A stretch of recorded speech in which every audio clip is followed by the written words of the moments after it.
What's up, guys? So I got to see Thor: Love and Thunder about I don't say an hour and a half ago, and it was so weird coming into this movie, reading our reviews. I could tell how I was going to feel about this movie before I went and saw it, and I pretty much feel the same way like I thought it was.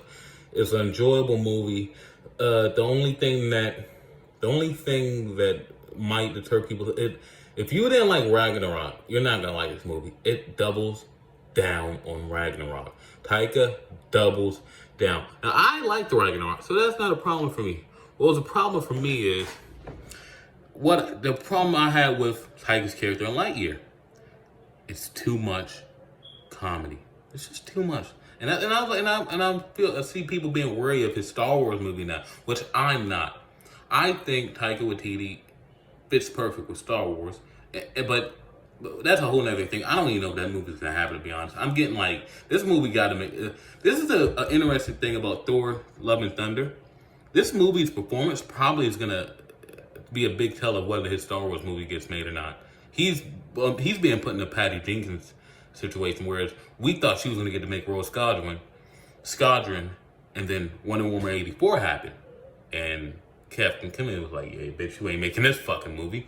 So if this movie, yeah, it's one thing if it has mixed reviews and critics ratings, but as long as it gets like a high audience score and it makes over, if it just makes over like what it needs to make and it still makes money, I think he's gonna get to make a Star Wars movie. But if this movie doesn't make the money, it doesn't have a high audience score, I don't know if he's gonna get to make a Star Wars movie. But that's just another thing for another time. But let's talk about Thor: Love and Thunder. This movie is very enjoyable, and the emotional beats. Every time they try to do something emotional, it immediately resonated with me.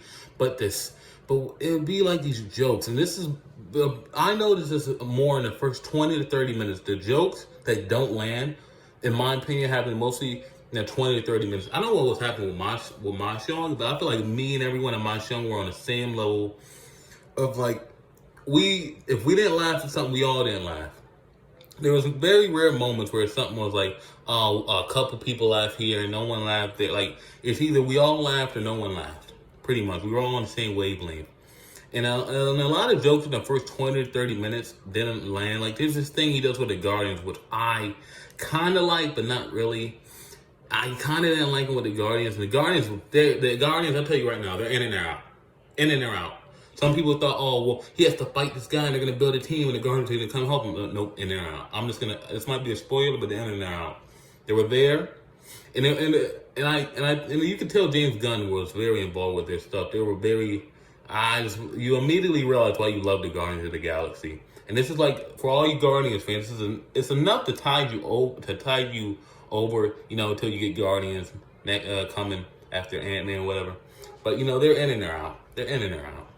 So, but after we get there, then the movie starts to pick up and pick up and pick up. And sometimes it feels like, I saw that there was stuff cut out of it, and sometimes it feels like you can see it. Like, there's a scene in here towards the middle after they go meet Zeus that was played, I love Russell Crowe's Zeus. But there just feels like there was just something missing there, because they'll immediately go to this scene on a boat between Chris Hemsworth's Thor and Natalie Portman's Mighty Thor, and you just feel like there's something missing here. Something's missing. It's missing something.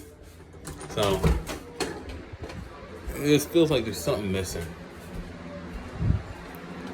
and I think that's what was missing. Like, there was a whole planet or something that was just missing there. But Natalie Portman as Mighty Thor, really enjoyed it. Thought she was wonderful as a character. When they go to her cancer bed, I was just feeling for her so much. It just pained me to look at her. Those people who worked on that part, they did a phenomenal job. That part just pained me. It looked painful. Everything about it looked painful.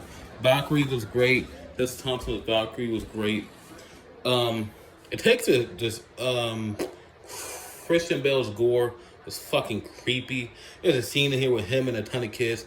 Oh my God. I could have used so much more gore after that scene, but I think there was like 10 to 15 minutes at best of gore in this entire movie. Could have used for a whole lot more gore. Taika's core was good. I didn't have a problem with him like I had a problem with his character in Lightyear. Thought him as Korg was great. Loved him as Korg. I'm very excited to see what they do with Thor, because you're gonna see what they're gonna do with Thor in the end of the movie, and I'm like, I can't wait for that Thor. Yeah, and then Loki, I don't know if Thor and Loki are ever gonna meet. Spoiler, I don't know if Thor and Loki are gonna meet, but when this Thor in the movie and Loki finally meet, it's gonna be glorious. I can't wait for that. But yeah, Thor: Love and Thunder. If I had to give it a rating, it's about a 7. I just give it a clean 7. Yeah, I have my problems with it too much. I think it leaned a little bit too much into comedy during where they could have been serious in some moments. Like, there's a moment when Thor connects with a character from the old movies, and he just makes a joke when I'm like, how the fuck did they make a joke out of that? This woman just got, her and her entire people just got slaughtered, and they're making a fucking joke about it's like, well, how would they do that? That could have been, I feel like they could have kept that scene serious. That's just one of a couple examples of times when the movie picked comedy over story and keeping things serious and whatever. But I like Thor: Love and Thunder. I think it's going to have some very good legs. I think it's going to be very well received. But I think the people that aren't going to dislike it more probably the same people that dislike Ragnarok. But yeah, 7 out of 10. I recommend you go see it and have a great time with your family. Peace.